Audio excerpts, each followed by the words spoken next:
2016 সালে আমরা 142 বছর উদযাপন করেছি খুব সুন্দর সুশৃঙ্খলভাবে সারা দেশ বিদেশে যেটার একটা সুনাম রয়ে গেছে।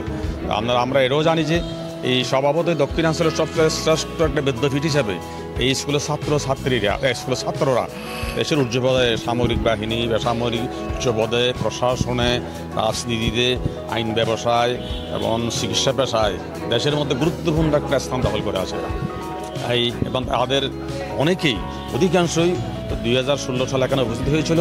আমরা আশা করতেছি আগামী 150 বছর অনুষ্ঠানেও এরা সবাই যোগদান করে এই স্কুলকে এই ঐতিহ্যকে এর ইতিহাসকে আরও সমৃদ্ধ করবেন এবং আগামী দিনেও এই যে এই স্কুল এই জেলার শিক্ষা সংস্কৃতি সাহিত্য ইতিহাসের নেতৃত্ব দিয়েছে বাংলাদেশের ব্রিটিশ আন্দোলনে 1971 সালের এই মুক্তিযুদ্ধে 2024 সালের বৈষম্যবিরোধী ছাত্র আন্দোলনে একটা নতুন পরিবর্তন করে একটা নতুন বাংলাদেশের দিকে আমরা এগিয়ে যাচ্ছি এবং এই স্কুলের ছাত্ররা সবসময় এখানে প্রাণ দিয়েছে, আন্দোলন করেছে, আহত হয়েছে এবং গুরুত্বপূর্ণ ভূমিকা রেখেছে।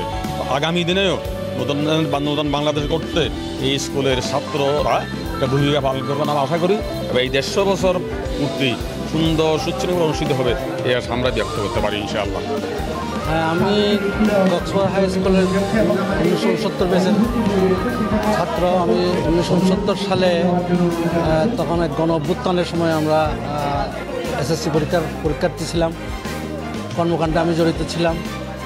আমি কক্সবাজার হাই স্কুলের স্কাউটের সাথে বয়েজ স্কাউটের সাথে জড়িত ছিলাম এবং শেষ পর্যায়ে আমি বয়েজ স্কাউটের ট্রুপ লিডার ছিলাম এবং কক্সবাজার হাই স্কুলের ফুটবল টিমের একজন সদস্য ছিলাম এবং এই স্কুল থেকে ব্রিটিশ আমল থেকে বিভিন্ন নামকরা ছাত্ররা ব্রিটিশ আন্দোলনে এবং কক্সবাজার মুক্তিযুদ্ধ আন্দোলনে অংশগ্রহণ করেছে, শহীদ হয়েছে। ছাত্র পরিষদ গঠিত হতে যাচ্ছে, তার শুভকামনা করি এবং এটার সাফল্য কামনা করি এবং যে 150 বছরের যে আমরা পূর্তি অনুষ্ঠান করতে যাচ্ছি সেটারও সাফল্য কামনা করি। সরকারি উচ্চ বিদ্যালয়ে 1/2 শতাব্দী ধরে অনেক গুণীজন সৃষ্টি করেছে। এখানে রয়েছে আমাদের স্বাধীনতা যুদ্ধের রণাঙ্গনের বীর সৈনিক সেক্টর কমান্ডার খালেদ মোশাররফ সহ অনেক গুণীজন আমাদের স্কুল থেকে এই বিদ্যালয় থেকে শিক্ষা গ্রহণ করে দেশের এবং আন্তর্জাতিক পর্যায়ে বিভিন্ন রকমের তারা স্বক্ষেত্রে আলো ছড়াচ্ছে।